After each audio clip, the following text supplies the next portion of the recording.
فیسلٹیاں آپ کے پاس، اور 11 جماعتیں اسلامی جماعتیں ملتی ہیں، مذہبی جماعتیں ملتی ہیں، 11 جماعتیں وہ مل کر 23.5 لاکھ ووٹ لیتی ہیں، 12 سیٹوں کی موجود ہیں۔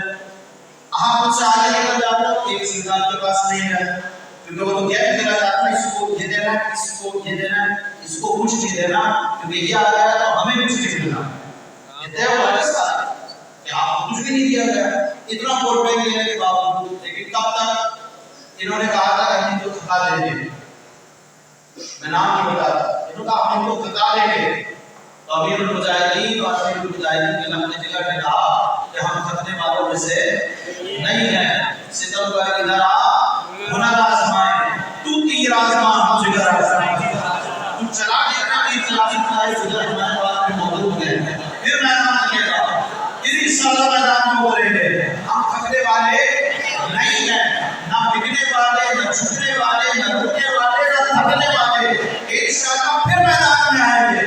دیکھتے کب تک بدماشی کرتے رہو گے، پھر آگے اللہ کا دین غالب آنا۔ لبیک یا رسول اللہ، لبیک لبیک لبیک یا رسول اللہ، لبیک لبیک لبیک یا رسول اللہ، لبیک۔ بس آخری بات کرنے کے بعد امیر المجاہدین رحمۃ اللہ علیہ دوست کی گئے، انہی کی باتیں ہو رہی ہیں۔ امیر المجاہدین رحمۃ اللہ علیہ فرماتے تھے کہ یہ کہتے تھے کہ یار یہ مولوی جب تک دھرنا دے کے بیٹھ جاتے ہیں، یہ روڈ بند کر کے بیٹھ جاتے ہیں، ان کو قومی سسٹم میں آنا چاہیے، قومی دھارے میں آنا چاہیے۔ آپ الیکشن کا اعلان کرتے ہو، ٹھیک ہے ہم آ گئے قومی دھارے میں، اب اس دھارے میں بھی برداشت ہو رہے، اب اس دھارے کے بعد جو دھارے کو بڑا خطرناک ہے، تو اس لیے وعدہ کر دیا ہے ہمارے قائدین نے، متنبع کر دیا ہے کہیں ایسا نہ ہو کہ سچویشن افغانستان جیسی ہو، آپ اسی دھارے کے تحت ہمیں آنے دو، اور ہم یہ نہیں کہتے کسی اور کا حق دے دو، جو ہمارا حق ہے وہ ہمیں دے دو۔ اگر اعلان ووٹنگ ہو گئی، ان کو دینا چاہتا ہے تو ان کو ووٹ دے دینا چاہتا ہے تو دے دیں، اس میں کیا چوری چھپے آپ ووٹنگ کرواتے ہیں اور ڈبے بدلتے ہیں اور یہ کرواتے ہیں، کروڑوں روپیہ کانگریس قوم میں ضائع کرتے ہیں۔ وہ اگر کرنا ہی ہے تو اتنے تکلفات کی کیا ضرورت ہے؟ اتنے تکلفات ہوتے تو بولتے ہم نے ان کو مقرر کر دیا، ماننے کو مقرر کر دیا، ہم نے کون سا آپ کے خلاف احتجاج ابھی کیا ہے کب کریں گے؟ تسلیم کرتے ہوئے ٹھیک ہے انہوں نے یہ سسٹم ہے یہاں پر، جس کو چاہے گورنمنٹ، کیونکہ یہاں پر بادشاہ ہے، یہاں پر آمرانہ نظام ہے، ٹھیک ہے اس کو کر دیا، یہ بھی نہیں کرنا، صاف چھوٹتے بھی نہیں، سامنے آ رہے بھی نہیں، دکھانا بھی ہے کہ جمہوری سسٹم کے تحت ہو رہا ہے اور جمہوری سسٹم کو بھی لاگو نہیں ہونے دینا، تو اس نظام کا انشاءاللہ خاتمہ ہوگا اور حضور کا دین تکبر آئے گا انشاءاللہ، حضور کا دین تکبر آئے گا، حضور کا دین تکبر آئے گا، مایوس ہونے کی ضرورت نہیں ہے۔ رسول اللہ صلی اللہ علیہ وسلم نے اعلان نبوت کے بعد 13 سال تک تبلیغ دین فرمائی، آخری 10 سال میں آپ نے جہاد فی سبیل اللہ کے ذریعے دین کو نافذ فرمایا، تو اس میں بھی نفاذ میں بھی 19-20 سال لگے گئے۔ اگر ان کے مقابلے ہم جائیں اصلاً تو تقابل ہی کوئی نہیں، لیکن بظاہر دیکھیں تو ہم تو کروڑ سال کی طرح وہاں تک نہیں پہنچ سکتے، لیکن ہم نے تو 20 سال کے بھی پورے نہیں کیے۔ ابھی کتنے سال آپ کو گزرے ہیں؟ 7 سال، ابھی آپ کی عمر 7 سال گئے تو دلی ٹورس، ابھی بہت سے مناظر طے کر لیے آپ نے، بہت سے معاملات طے کر رہے ہیں، ابھی مایوس ہونے کی ضرورت، آپ 20 سال تک لڑو، پھر اس کے بعد انشاءاللہ چین و عرب ہمارا، ہندوستان ہمارا، ہم آسمان سے سارا جہاں ہمارا، باطل سے ڈرنے والے آسمان ہی رب سوابار کا چلا ہے، تو امتحان ہمارا۔ اللہ عزت امیر المجاہدین ونافع خاتم النبیین اللہ حافظ خالد بن حضرت رحمۃ اللہ علیہ کے مزار قرآن پر کروڑوں کروڑ رحمت رضوان کی بارش نازل فرمائے، جنہوں نے اس قوم کو کھڑا کیا اور یہ قوم کھڑی ہو گئی ہے اور انشاءاللہ اپنی منزل پر ہی جا کر دم لے گی۔ وآخر دعوانا ان الحمدللہ رب العالمین۔ من سب نبيا فاقتلوه، من سب نبيا فاقتلوه۔ رسول اللہ نے کیا فرمایا؟ من سب نبيا فاقتلوه، فرمایا قیامت تک جو نبی کے بارے میں بات کرے